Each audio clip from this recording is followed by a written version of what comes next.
as I would say that this was more inspiring.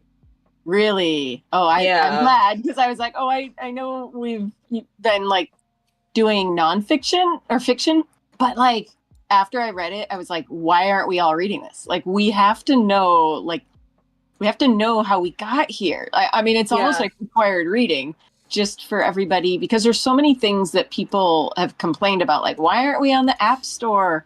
Why aren't we on VR? And this book explains it. So it's like, instead of spending the energy being frustrated that we're not on the App Store and the VR isn't advancing, it's like we could actually be like putting that energy into trying to either solve those things or just solve the things we can control, because it's not just a Decentraland problem, it's like industry problem. Like Yeah. nobody's Yeah. figured. Yeah, and also let's let's look at how far we've come. Mm-hmm. Yeah, yeah. Sin, did you start the stream? Oh, Are we oh Seeing yeah, it? I've been yeah, okay. capturing all this gold that you guys have been spending just everywhere. All of the insights. Yes, yes. I Hopefully should no I one said should their seed phrase and or click the wrong link. Yeah. or click the wrong link. We don't do that. Thank No. God. But You do an intro, because you're so good at do an intros. intro. Hold up. Yeah. Hold up. And Usually the intros intro. go to Yes. Dana, but hello everyone. I see that we're in world so far. I was not ready for this. I am extremely catnipped out, but I do see that Dana is stepping on my book right now, and you must respect my book, Dana. So get off my book. Okay, thank you. I want to just Um, show the stream my incredible bookwear attire. Look at this. Look at this set. It's well, very I student I will. library. Yes, yes, I will zoom in on you. Just don't step on my book. There we go. Okay, there we go. Now we're here. You got the stage, Master Waynes, and so welcome. This is our I don't know which number book club, but we're back. This is like 7? Is this our 7th book? I'm like going through the books in my head. It's at least it's 6 or 7. Yeah. All right, so this is our 6th or 7th book club, a DCL book club, and this month's book was The Metaverse, Building the Spatial Internet by Matthew Ball, the revised version. And I have to say, this book is our first nonfiction book, as someone mentioned earlier, and it was a very good pick, and I think definitely falls in line with our visions and what we want to build here on Decentraland. So how was my intro, my half-assed Oh, intro? so good. Thank you, The thank you, thank the you. smooth dulcet tones of Sin just makes everything sound so good. Lol, lol, lol. I just need to warm up. I didn't do my exercises before this, but You're like, no, no, no, no, no, no, no. You do vocal exercises to warm up. mew mew mew mew mew mew mew mew. So, but I wish I had a physical copy of the book, because I would like to open up its just like the table. Is it the table of contents? Yeah, yeah. Yeah, where just topics on each chapter and everything, because this book has a lot. Anyone want to begin, Insane. and anyone have a starting point that I have many opening thoughts. right, I Dana don't know. I don't or know if you want Master to. Waynes? Yeah. Could I we was could just we could we preface go by go. saying there's 2 versions of the book, and I'm like, which one did you read, Dana? The first one, I read the pretty cover. the pink one, the red cover.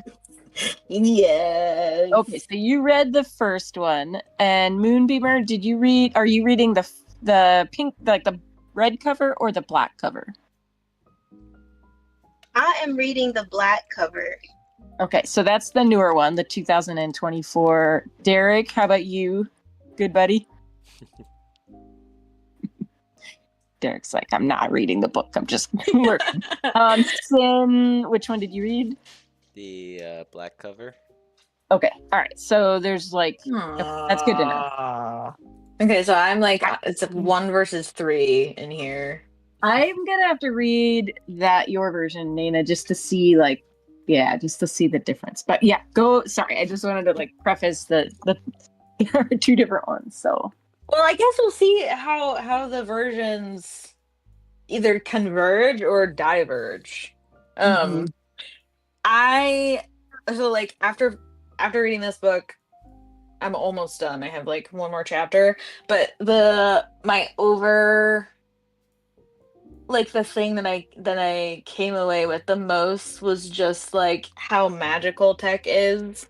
Just like the fact that any of this is happening is just crazy. And like when you think about all of the wars that go on between tech companies and also like just the tech itself, it's just like it's it's just magic, like that's what it is. So that was like my biggest takeaway from this book is it's just crazy that we're actually here. And like it is incredibly hard to be profitable and competitive.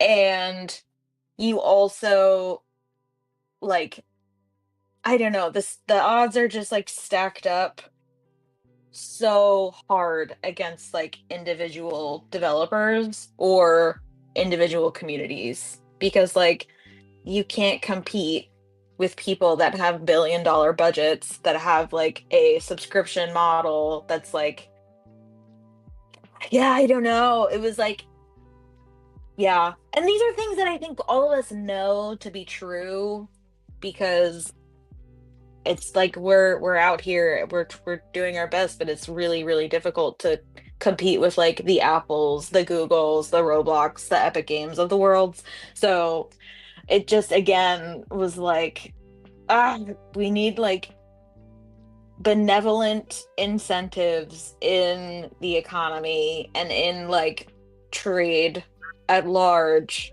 to like make this work. So it was like both inspiring and also like incredibly frustrating. I think that's what Sinful and I said, like hopelessly inspiring. Like we felt both hopeless and inspired at the same time, and we're like, how can that even exist? I've Two been things even can be thinking true. of like a hopeful fucked. Like we're hopeful, Yeah. but we're also fucked.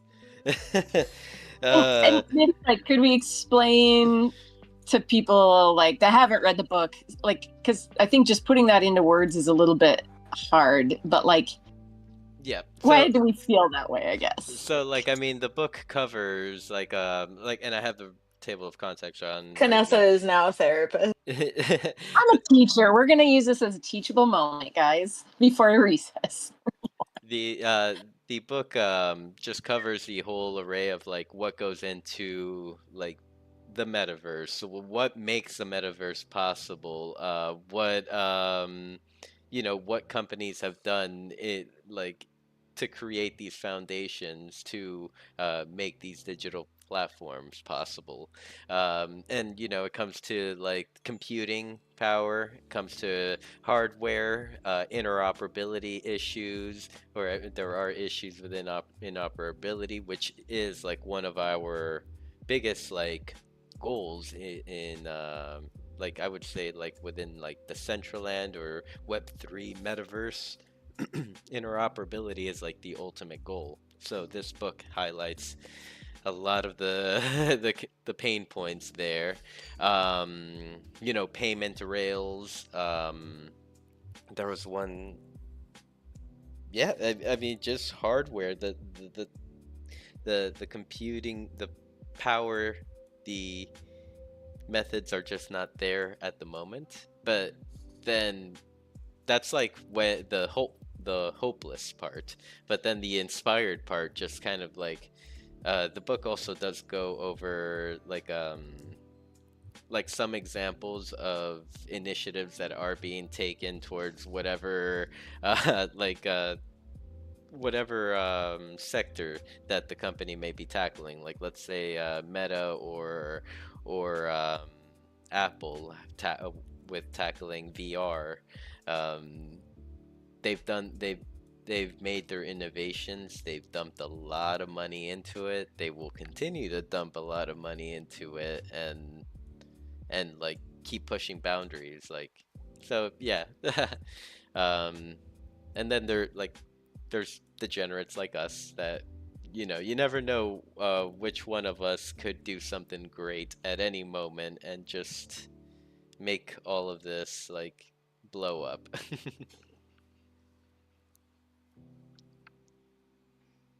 That is my TED Talk, Kanessa. Yeah. I like, I don't know if you all felt like this, but it also made me think like you actually really have to choose because Hmm. like you can't,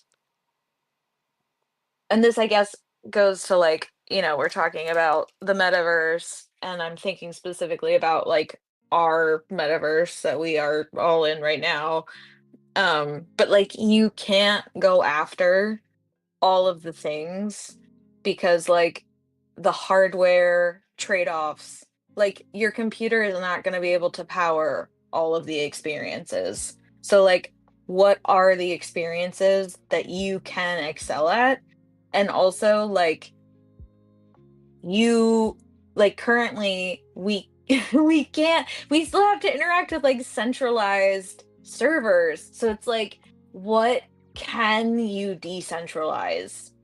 I I guess I don't have any like final thoughts. Just I'm adding on to Sinful's like depression and then also hopefulness. Yeah. At least it identifies the issues. That's what I'm kind of like good. What it gets Yeah. down to. It identifies the issues. It's concise, and you never know. Maybe some crypto a billionaire will be like, I want to focus on this. Like that's how things get done basically.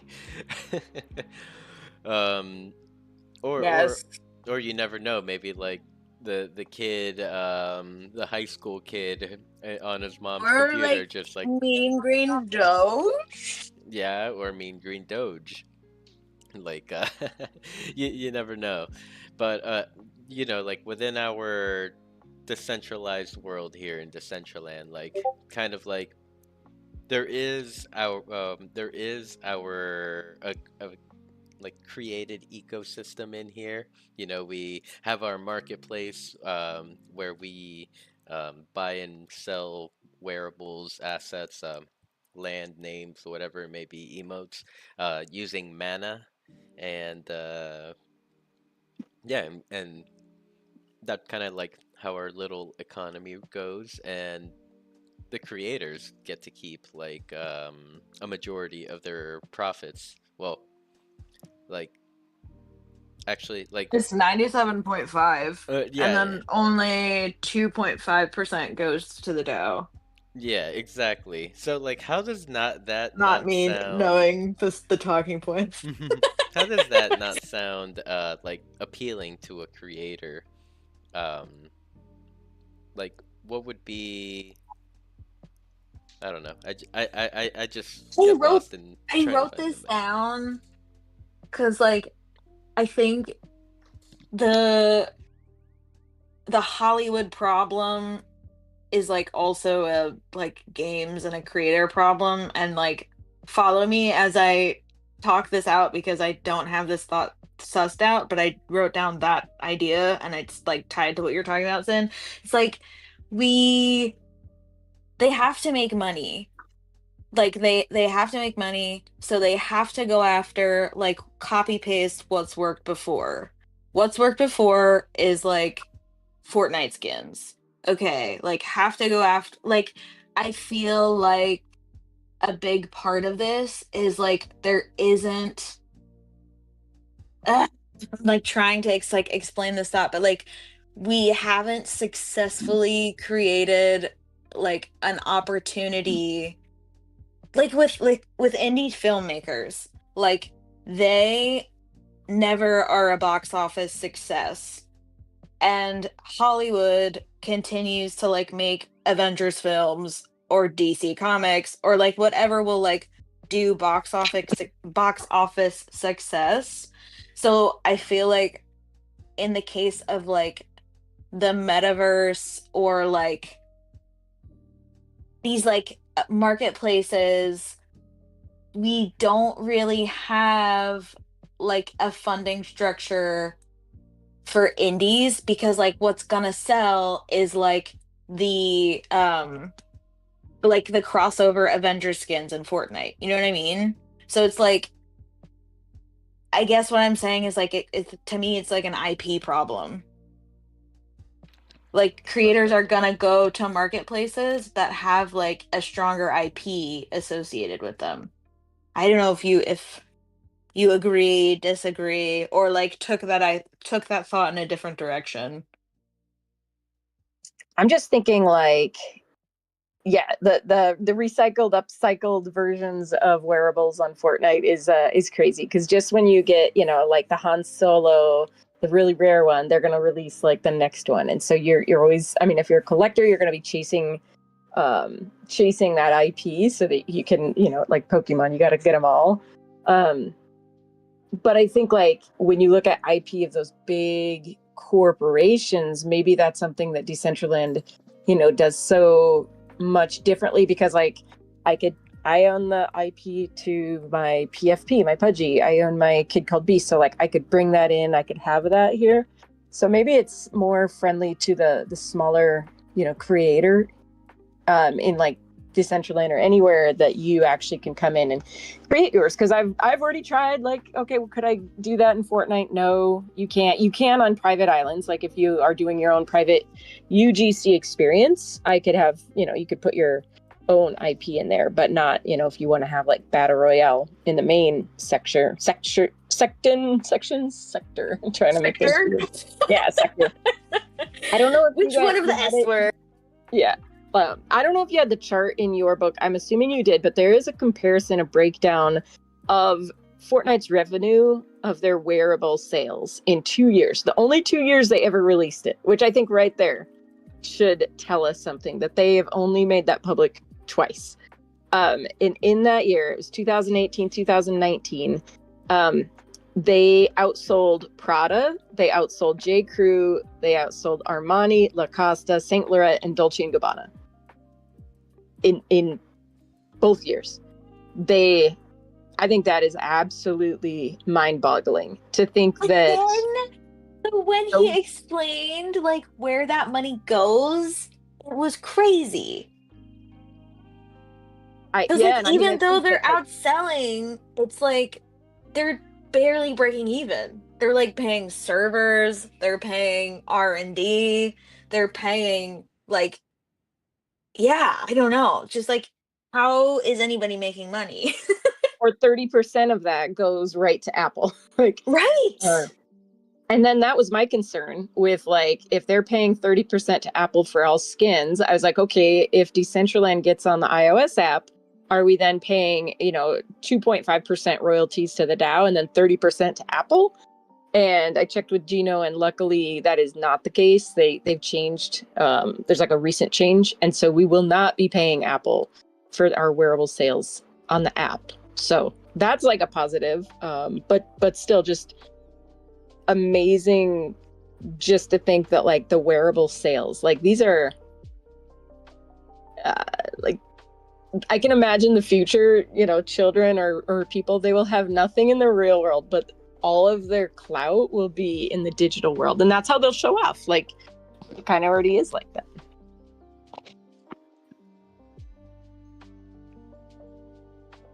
Joke's on them. I already have my digital clout. My kids won't Yeah. be able to catch up to me. Which is I have my Kid Called Beast. I have my Mew hoodie. yeah, true. Yes, very, very, very. Mew Bubble. Don't forget about that. Which I don't have yet, or Mew Aura. as I sit here and bid on anyone that will let me. Oh man, we're gonna have to find you a mule or a seller. I'll have to, I'll hit up some people, see if they want to sell their mule. I tried sending her a link to one. I was like, yeah, here, like this person might let go of theirs.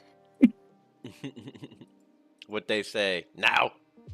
I think don't I'm know. doing this strategy wrong. Like I'm going to like people that I like don't recognize. And I'm like, hopefully you're like, you haven't logged in a minute. You're like, at least I can make back what I purchased it for.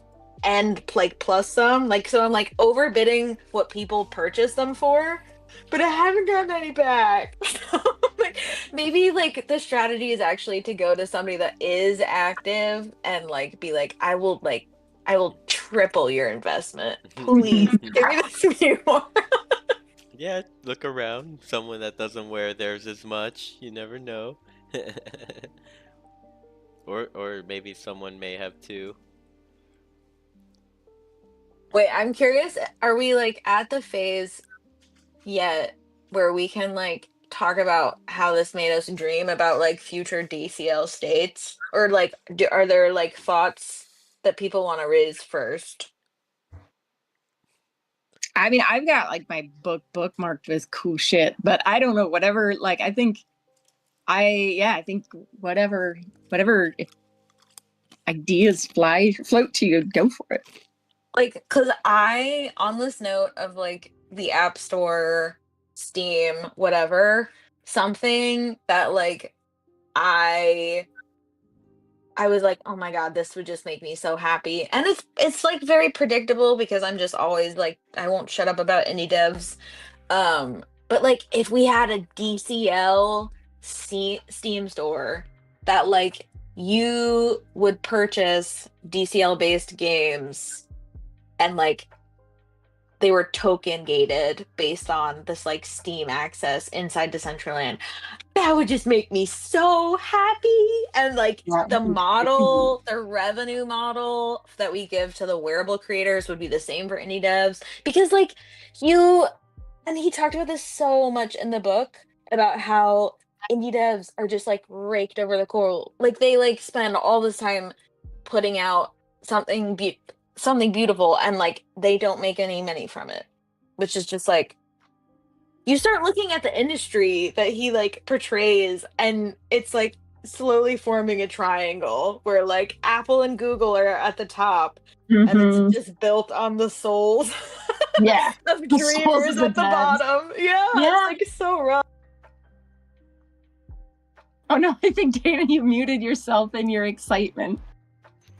I was just saying it's like it's giving the Harry Potter in like I can't remember which book, but like when he goes into the Ministry of Magic and like all the muggles in the statue, like all the muggles are at the bottom and then like all the wizards are at the top.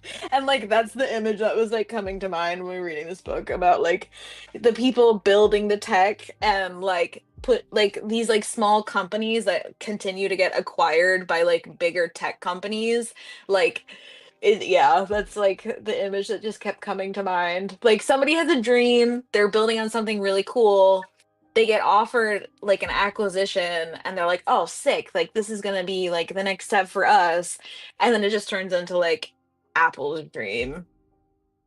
I think that's so interesting, like when you look at the model in Decentraland, because so many of the game developers here, you know, applied for grants through the DAO, and like that was how they were able to like fund the game and the project. And like it that kind of just really brought light to the reality of an indie studio, because like in my mind I think each one of those projects is an indie studio. Like that's how I think of them, as like little independent studios like Knights of Antrim, Exodus, Wilderness.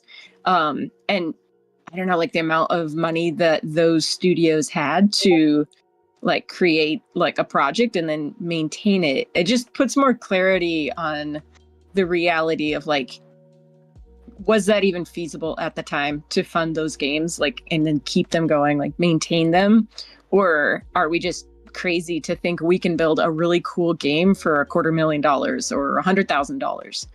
So it definitely made me just think further about like, what does it take to be an indie game developer in Decentraland? Like, is it a place where people would want to build, or, you know, are like Roblox, Minecraft, Fortnite, UGC experiences, like, are those just better overall? Because like we do need, Do you I want think, the bad news? yeah, let's hear it, Derek. It's just really This is the difficult. first time I'm hearing Derek talk. This is so cool. Well, Hi, Derek. he's gonna disappoint you here, It's Dana, with his completely dream. unrelated to Yeah. the book. It's just okay. So basically, it's just very difficult, and you're missing all of the built-in convenience capabilities that available engines have, as well as like the customization, or like rendering to make it look like a certain way. Like you can't really change the look of it too deeply. Like you can't dig into the rendering stack. And the other Like big in problem is Decentraland, can I just like have you elaborate, like in Decentraland compared to a place like Roblox, like UGC? Is that what you mean? so Roblox, I don't know the exact like capabilities of everything, but like you can have in most game engines you have the ability to change all the shaders. You can rewrite the basics of a material and post-processing shaders to make it do whatever you want. Roblox, for example, like Dress to Impress, you can totally change the look of the avatar, and you can you can throw your own stuff on it. So, and in like Decentraland, you can't do that. So if you had like Call of Duty in Decentraland, you should be, you know, you would walk in and it would go, boom, here's in-universe wearables that it would just require that you use. For example, you wouldn't necessarily be able to use your own, and it wouldn't have to necessarily be a blockchain minted thing. It would just be like, here it is. Yeah. More disappointing news. So basically in a lot of games you have a character controller, and this is kind of like the basic thing. So when you create like a new Unreal project, it's like, here's your first person shooter or third person shooter base, and it just, you know, throws you some basic stuff that you can customize. But you can also totally rewrite it, and you can make it do anything you need to do. Or you could be like a first person game, or an overhead game, or a 2D game, and you can just completely redesign that. And Decentraland, you can't just like make the player move to a position easily and have full control. It's like, no, you're really like stuck with the gravity system, as an example. You can't make a new way of really making that function, so you're kind of stuck with it. More problems. The limitation on space. Look, land was amazing for getting people to buy something. It's really bad for getting people to build something huge, because in most game engines, it's here's your mathematically limited space based on 64-bit floats, is the amount of space you have, which is gigantic. And Decentraland is like, here's your little 16 by 16 of nothingness. Okay, can I challenge that? Space? Does building in a world solve any of those problems? Kind of. It's still a weird, arbitrary restriction. You're still stuck with the way that it handles like the avatar player position.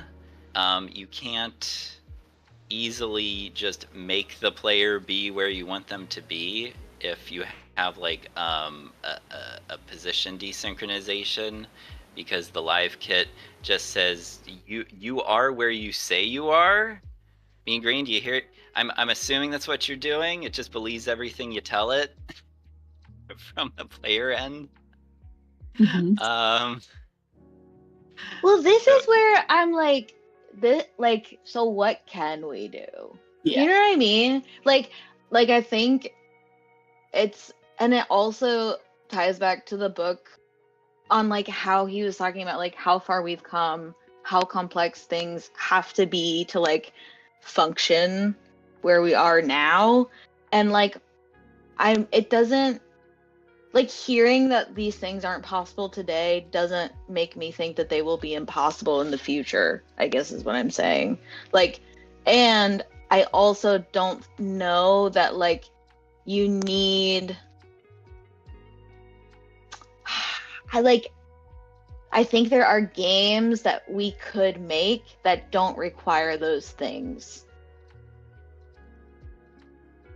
I mean, I Definitely think just like, possibilities, but you have to. I feel like part of the challenge is that you can't necessarily make what you want to make very easily or quickly. You have to take what your idea is and re-sculpt it into what's possible. It doesn't necessarily give you the ability to just do anything, which is what most other game engines wind up with. I suppose the downside of you can do anything is you actually have to learn how to do anything. You have to um, understand some very complicated things depending on what it is you really want to do. So that's kind of the challenge with that as well. And in general, I would say it just doesn't quite give you enough, and it doesn't make certain things convenient enough, because like I try to think like the Unity has the marketplace where you can just buy stuff and you can be like, I need a new capability, and you can for the most part buy something and perhaps drop it in. It might take some integration work depending on your specifics, but I think like, can I make something and can Kinessa use it and understand it? And like that's the level it has to get to for people. Wait, also this, like, Derek, you just reminded me of like what he was talking about with like data of in-game data, and like if you he was talking about, well, also if somebody wants to follow up, I don't mean to like cut off Derek's thought. If somebody wants to follow up what Derek was saying, I'll mute myself again. I'm kind of processing what Derek was saying, so I'm not ready to like say something. I'm just like, you know, Well, like I think for non-builders, that's a really good perspective to have, because Derek, you've obviously built some other places. I wonder if I've played any of your games anywhere. Yeah, so you can keep going, Dina. I've got to process that. Well, when he was just talking about like, oh my god, also Mean Green Doge is invading us with his snowflake bots. No, he's protecting us. Oh, oh. This is astral projection. See, notice how they're all around us. You know, they're protecting us from the bad juju. Amazing. No, but when he was talking about like that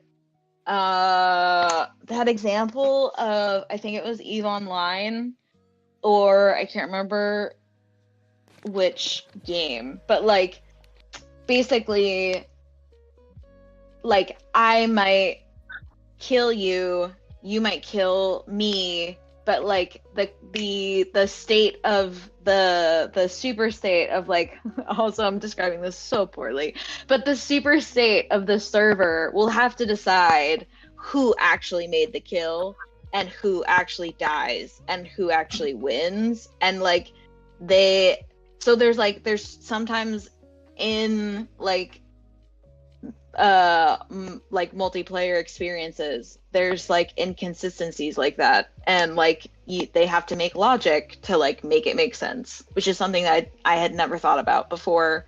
And they had that one example of like, I think it was EVE Online, where it was like a massive battle between those two factions, and the server couldn't keep up with the fight, so like de facto one of the factions won.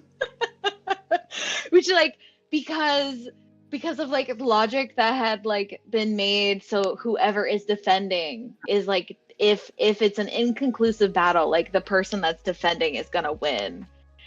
But it just made me think about like the again, like we just experience these things and we have no idea how much effort it took to like get them to a place where we can actually experience them.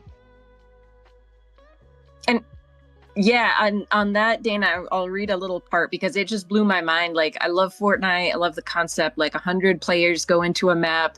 The storm slowly gets smaller. You have to try to kill anyone until there's just a few people left. I'm like, that's a great narrative. But this blew my mind because that's not why they did it. They did it because they couldn't get around the computational constraints. So, like, this section right here explains that so well. Like, you couldn't have 100 people in a room, in a tiny room, and killing each other with like the instancing working accurately. So this is how they solved it. It says most battle royales support 100 players, but they also use enormous maps with numerous points of interest to scatter players far from one another. This means that while the server needs to track what all the players are doing, each player's device doesn't need to render them or track the progress of their actions. And while players must ultimately converge on a small space, sometimes the size of a dorm room, the very premise of a battle royale means that almost all players have been defeated at that point. And as the map shrinks, it becomes harder to survive. A battle royale player might need to worry about 99 competitors, but their device faces far fewer opponents. And then it says these tricks only go so far. So, like, one thing that's been brought up a lot is like, oh, Decentraland needs a first-person shooter game that just goes across the map. And, sometimes people get like all fired up, like, yeah, let's make that happen. But this right here really explains why, like, the limitations of Decentraland, like why we couldn't do that with like accuracy, like true rendering power. And so it just makes me realize like how many other choices are there around Decentraland that we think are being made because like, oh, we just haven't thought of that yet. But it's really like we couldn't do that if we wanted to. We'd have to like think about the computation behind all of these shots. So just like you were saying with EVE Online, like it really just kind of helped me just chill. I would say chill the F out of like, wow, okay, like we aren't doing Call of Duty, Minecraft, all of these different things because we just haven't thought of it yet. Like, we're facing the same problems that all of these like ginormous games are.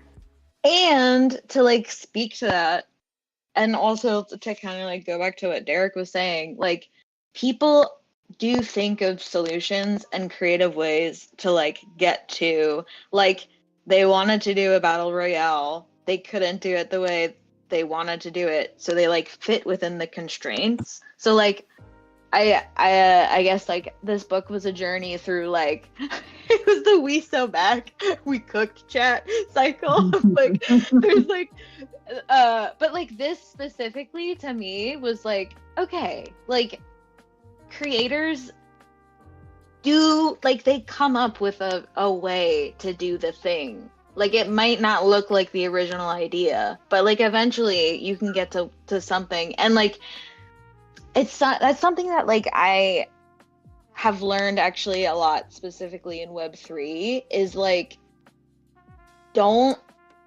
because I feel like all of us, like we have ideas and we're like really passionate about the idea, but like sometimes you have to be okay with like letting go with the original idea and like letting the new like evolution based on like maybe it's like somebody else took the idea and like they made it better. Or Chrono T talks about this a lot, of just like one of the reasons why he loves Web3 is like the ability for people to like let go of the initial idea and like let a new one take its place.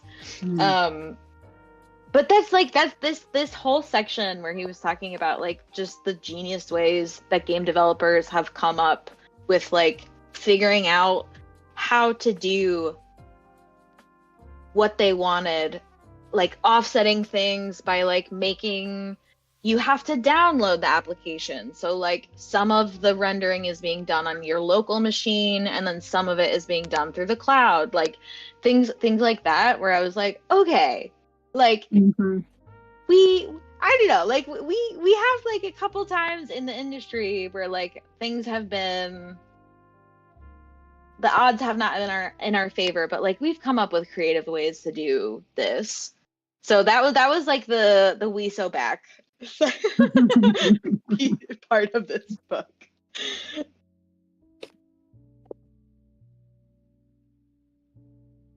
Mew, come on, you have thoughts. I have thoughts, and I think the thoughts, and I thought the thought, but the thought is gone. I want to know if like if this made you have any future dreams. I mean, it made me kind of have a future vision of a possible like it. I mean, if the degenerates are there to do it, because I certainly can't fund it. Like just a world where crypto,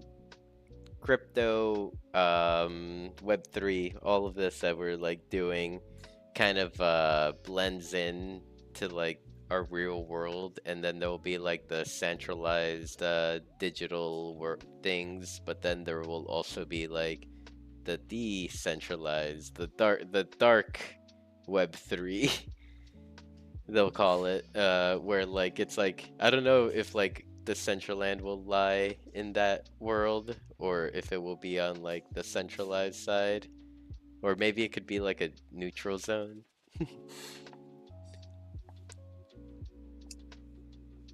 Wait, what does it look like? What?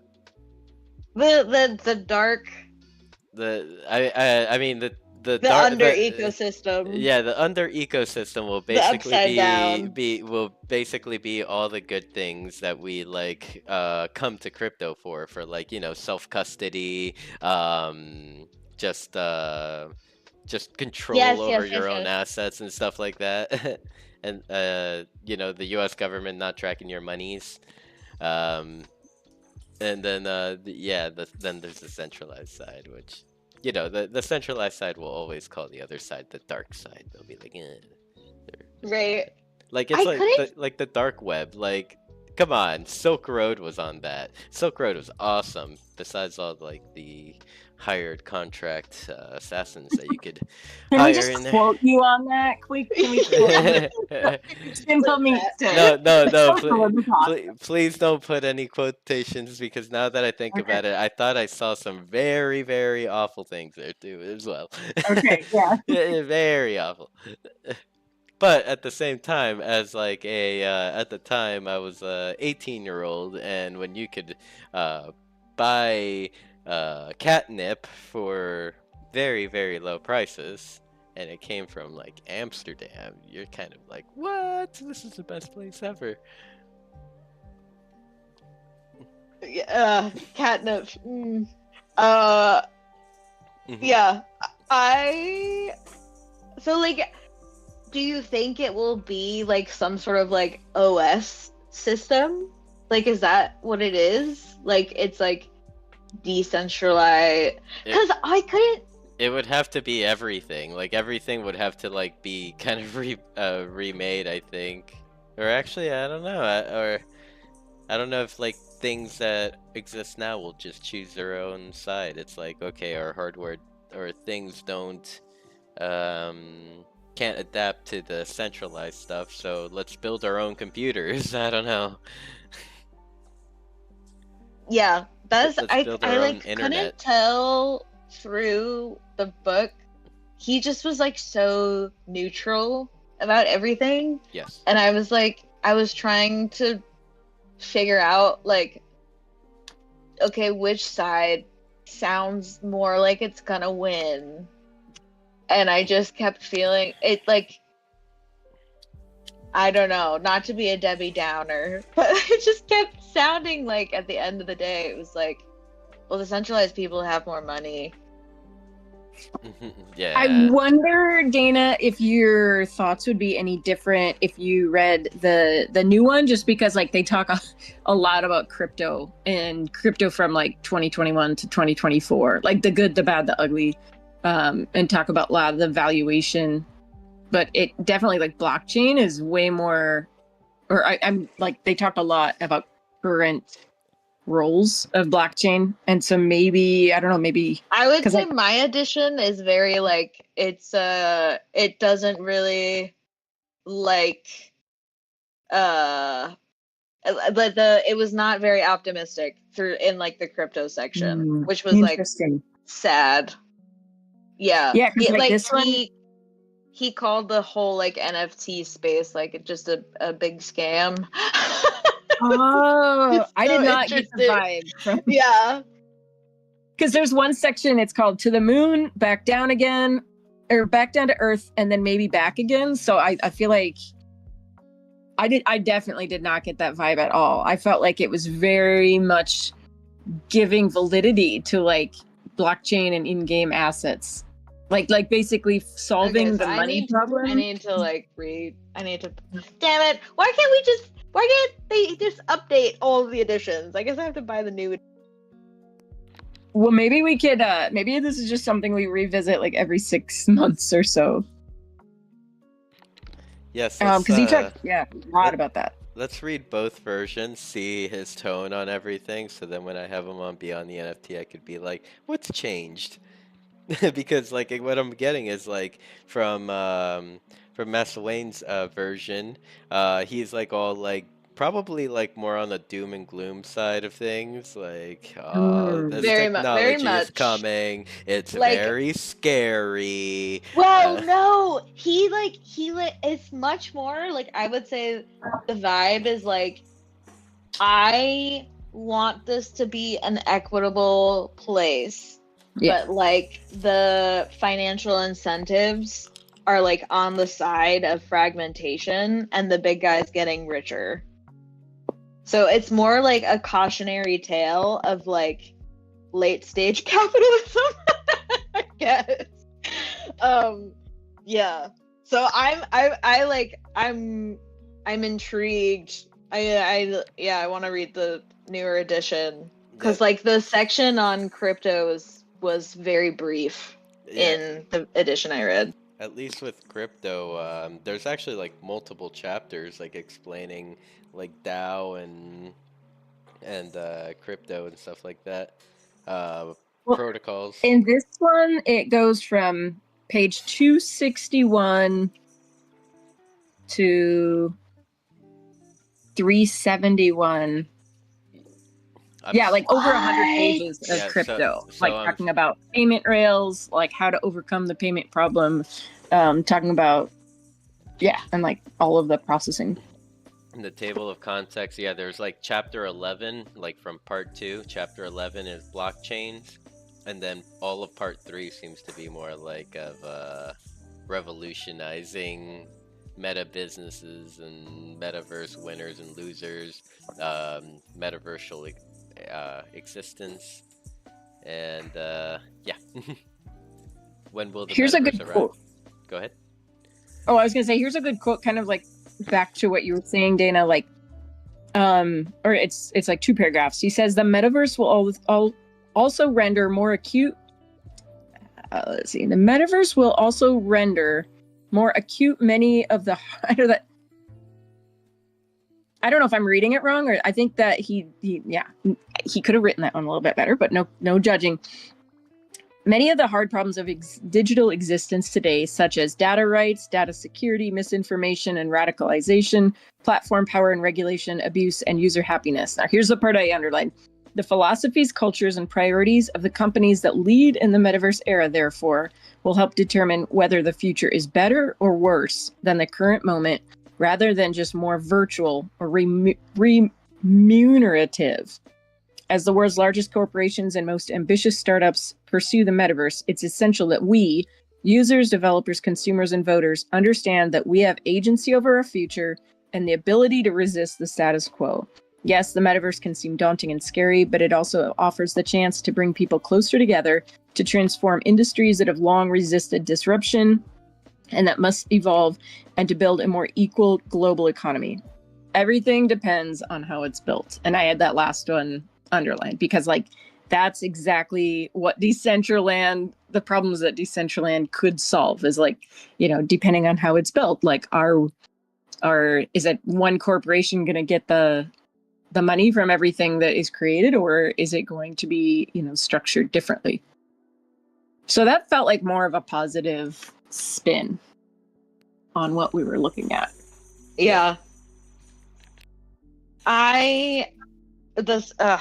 You just from that quote. Well, first, do you have follow-ups, Mew? Well, I was gonna say, like, with that said, it's like, I feel like everyone, even here in Decentraland, needs to like pick up this book and just read it or have a look, because it may inspire, even like the way like this platform is being built and how we move forward. It's like required reading. If you want to mint a name, you have to prove that you read this book. How's that?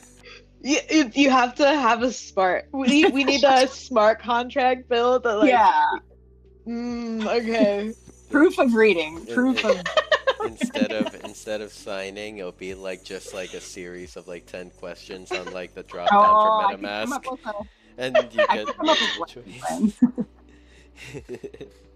That would be an interesting collab with well, they used to call themselves Book.io, but now they call themselves Stuff.io, and like they have the technology for you to prove that you've read a book and get tokens from that. And yes, they are great. Stalking Stuff.io. I think it's Stuff.io. Let me go on X really quick. When I was I see William Shatner on the front page of their website. Because that would almost be like a POAP, but a BOAP. Like you prove that you read the book. Like if you could have that in your wallet, like oh my gosh. I mean, if we ever they're on Cardano. That's a teacher's dream right there. If we ever got serious about book club and like started having like wearables and rewards and stuff like that, like that could be something that's. I have a whole roadmap, but like zero technical capabilities. Whole roadmap, zero progress. Or no. We're here now, so at least that accounts for 10%. True. Still giving money to Amazon. Not like yeah. Wait, please hold. I'm sending Stuff.io. Don't worry. Myself to remember. Don't worry. I've had a mental roadmap myself where it's like, what if like the DCL book club becomes a known thing by like authors, and it's like it's approved by DCL book club.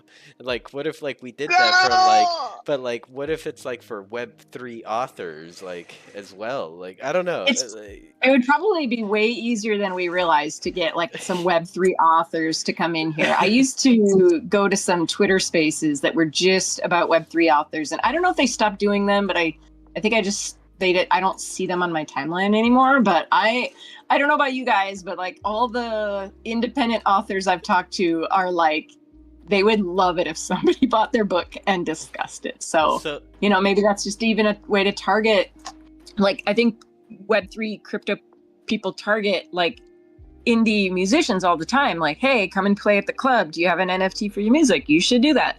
But maybe that's like an entire sector that like we need to put some focus on. Yeah, or like even like the example, I know it would mean more for like the Web3 artists. It's like, what if like this book club became like a 50-person type of thing where it's like whenever we pick a book, at least 50 people will buy this book. And like, you know how much that will mean to a Web3 author? Like they'll probably cry. Like I know a lot of like steampunk novelists out in the world. Like every time I meet one, I'm like in my mind like, ooh, I wonder what they would think. Like if I suggested that they bring their book to the metaverse, because they're already like, you know, like kind of out there. Like you gotta be to be into steampunk, but it and then also like just very niche communities. So like sci-fi authors like are probably going to be more open to that than, I don't know, like you know, just different genres. Like people that are already kind of embracing like crazy potential, like maybe more radical ideas would probably love to come here. And there's probably books that are already being written about like kind of digital frontiers or like, you know, dystopian, pretty much every dystopian novel. I don't know why now I'm thinking metaverse is like dystopian, but Well, somehow it always like in sci-fi or popular media, it always like leans toward that way. Like all the depictions, which is actually one of the reasons why I was so happy to read this book, because he was so neutral on like it doesn't necessarily equal dystopia. Yeah. Well, and I think that's like that. I don't know. I like definitely think about the philosophical or like the existential reasons that people come here, like probably a lot. Like, what the hell are we doing this for? Like, you know, like really, what are we doing here? And in my mind, if it doesn't make our own world a better place, then it's kind of not wasting our time, but it's like that matters to me, is that the metaverse is making our own world a better place. And I'm not saying I've done that because I don't think I have yet, but you were asking like what big ideas you like that we took away from this. And I think my copy has way more on AI than yours, probably just because the AI space is like, I have like nothing on AI. oh yeah, so AI I think had its own like own chapter, and then like talked a lot about it. Like I left this book thinking like I want to like create like everlasting life, like in the metaverse, like have an AI train it.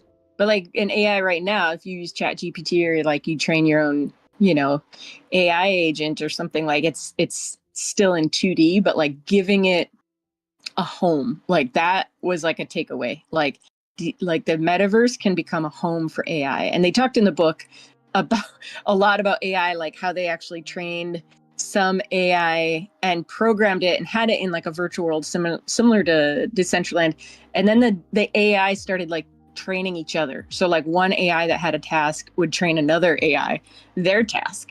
And then talking about like AI hallucination, how then the AI was like not accurate. I think actually the AI part is probably the craziest, scariest, most like mind blowing part of this book. But yeah, like I think just preserving life. Like I'm not saying I would train an AI to be like me, because I don't think that like I mean I would like for my own kids, so they could like go in, or my grandkids in 50 years could come in, talk to me and ask me questions like, what was your favorite donut, grandma? Or like, why do you think this world is cool, grandma? And like my AI that's trained could have all those answers, but then you could also train it to go do random things in Decentraland. But yeah, like everlasting life or like preservation is like, I left this book just being like, all right, that's what I have to do, is like I have a specific person that's already dead that I want to like bring back and like put into AI and have them live in Decentraland, like kind of as like a educational AI.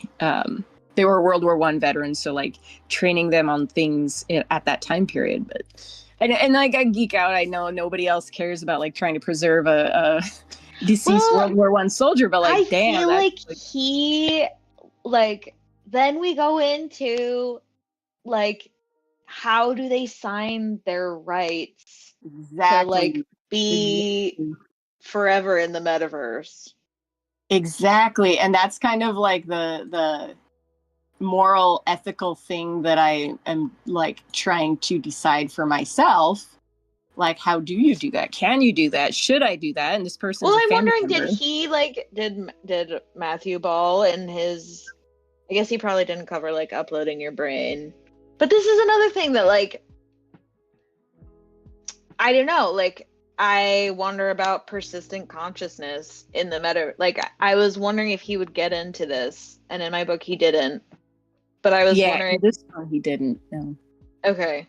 Yeah, I was just wondering because like he goes into Neuralink and like well at least in mine he goes into Neuralink and the idea of having wearables connected directly to your brain and like the all of the things like all of the rights that you have to sign away and like why it's really icky for normal people that like don't have some sort of incapacitation to like do that sort of thing. And I was wondering if he was going to get into like consciousness and like pervasive consciousness in a future state where like there is you could have a digital twin of yourself like in your with your consciousness. If that ever is possible, that will be my husband, and I hate it. But he will do it for sure. I'll be downloading my consciousness with him. Yes. Well, and that's what makes me just I want to ask these questions, and I want to like kind of I guess I kind of want to like walk on the line between like is that ethical to like train an AI on someone that has already existed? And so like it brings me to the point where I'm thinking like like Creative Commons license, like copyright laws, they expire after a certain date. For music, it's like 80 years plus the life of the children of the artist. And so it's like very specific. But for print, black and white, I think right now it's about like 1928. Everything before that is considered, the open, like you can use that. Are we going to be at the point where we have to do that for ourselves, our own likeness and our consciousness? Like, hey, you can't use Canessa's. No, I actually think thoughts. we probably like, are. Yeah, because I want to, like the other projects I have, like I want to like push the buttons to kind of ask ourselves that, because I think that like we have to ask ourselves that. Like, I think it'll give us a more deep, meaningful human experience if we start questioning at what point do we allow ourselves to like let go? Like, do I care if somebody takes my image in 200 years and tries to like, do something with it? Because yeah, I get deep then into like the entire digital vacuum that we live in. Like all of our images, are they going to survive? Because like, I don't know about you guys, but I don't have like all my photographs downloaded that I took in 2010. Like, what happens to those? Do they just die? Facebook owns them for sure. Oh. Yeah. So then, what happens when Facebook has some reason to use your likeness? Yeah, and they sell them.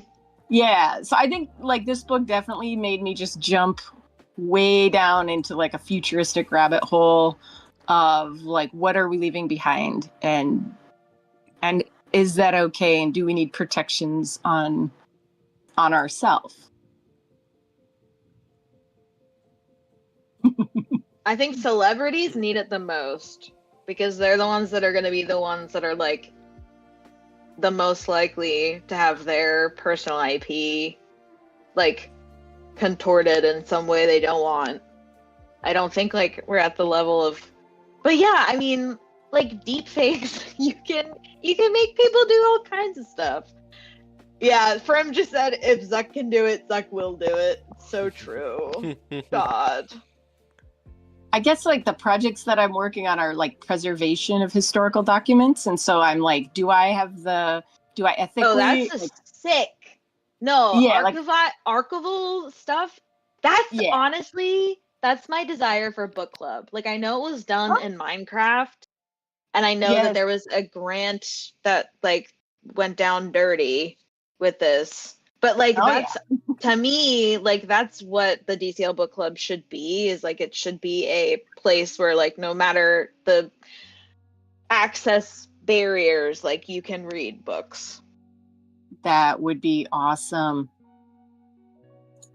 Yeah, and so like for me, it's not just books, it's like documents, like photographs, music, like literally written documents. Like if we don't archive them, what happens to them? And somebody would say, well, all of that music is documented in the, you know, the I don't know, like it is documented somewhere. And then I realized like access creates existence.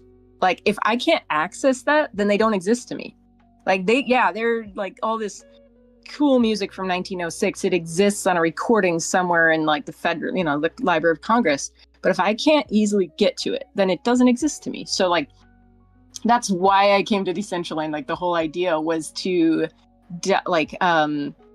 basically take this old gramophone music and put it on the blockchain so that I could be in the metaverse listening to 120-year-old music. And I just thought that was like the coolest, mind-blowing thing. But now I definitely want to like take it further than that. And so then in doing so, I've gotten to the point where I'm like accessing personal records or like personal letters of people in the past. And that's where I'm like, do I like try to track down their living relatives and see if they're okay with this? Like, do I need to? Like legally, I don't need to, but ethically, you know, I should. So anyway, it just, not to get off subject off of the book. So but sticky. Like, I don't know. Yeah. I have no idea how like that sort of IP is handled, but that's like a very interesting thing. Yeah, it's I think that like that's where just if like less like gamification and more just like self-reflection, I think is the direction that I want to see this go. Like I need it to matter. Like I need it to make a difference.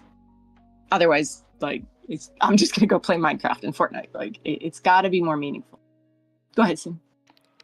I was gonna say, so Dana wants to rebuild the Library of Alexandria on the metaverse. I do. I really do. Like, and that's why I'm obsessed with Alexandria Labs, which is a project that's like minting books on chain, and I want to be their friend. And they really like us, but like friend. there's no like we would have to like figure out UI. That it's like not an easy in-world to book conversion. So, but that would just be amazing. Can I say I'm with you though? Like close. I think we can wrap it up because we've already been like over an hour. But like closing thought for me was also like, oh, this is why I actually care about Decentraland. Yeah. Like I actually don't want the metaverse to be owned by Zuckerberg. Yeah. Or Tim Cook, or like, you know, insert tech CEO or tech company. I actually want it to just be owned by all of us. Yeah. Well, and that's such a good idea, and that's what I think we need to continually like reflect on Decentraland. Like, is it owned by us? Like I know I own this NFT, but are the servers that it's running on decentralized, or are they Amazon Web Service, Google servers? Like I can't remember, but I like think they are. I mean, so like who owns the servers? Like we I think that's about that like decentralized server company that was like, oh my god, like why aren't we friends with them? We should be friends with them. Yeah. No, I know. And that's like Vanessa, I'm like 100% with you. I was just thinking about like just blockchain tech in general, and as more industries get Web3ized, like we should begin replacing the components that are centralized with decentralized options. Yes, that's a good way of looking at it. Like almost like you're rebuilding the boat. Oh, what is it? Not Pythagoras theorem, but there's there's like the boat analogy where if you rebuild it piece by piece at the end, is it a new boat or is it the same exact boat? So like breaking apart Decentraland piece by piece and like asking yourself each step of the process, can this be a Web3 product, or does it have to be a traditional big tech Web 2 product. And I don't, I'm not technical, so I don't know too far like where where the lines are on that. But it if I were in charge, that would be what I would strive for, is like making it truly owner, like we own it.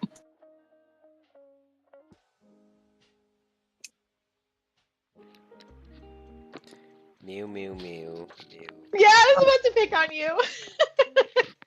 I want like Sinful's final thoughts. My final thoughts. I mean, well, I got distracted reading into the Library of Alexandria because that's such a great idea, and it's like more or less something that like has been in the back of my mind, just like never really thought out. It's like just place to house data, but going back to the book, like, I mean, definitely like after speaking with all of you, I think I feel more on the hopeful side now.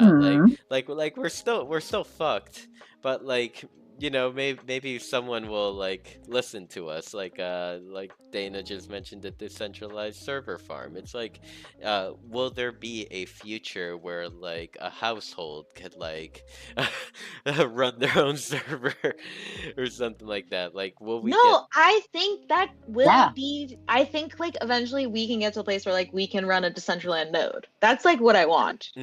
Yeah, all of us, and it'll be like easy. It'll be and like with that being said, it's like we live in a future where we could like run nodes for multiple things that like we may enjoy ourselves, like using. But It'd probably be similar to like, like running a crypto, like a staking mechanism, like the Arvada. Yes. oh, Like mining. And I'm over here getting ready to like offer up my pantry to a like server, a big old like just server.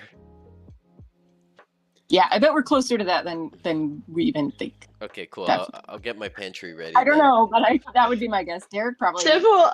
You're gonna eventually become the guy from Ready Player Me. Like you're gonna shave all your body hair so that your haptic suit like fits you better. You're gonna be like, I don't know. I could see like a future state where like your home is just like a server farm. I've been practicing all my life. I mean, I'm already hairless, so like besides the head. No, I'm kidding. Oh my god. Silky smooth. No, but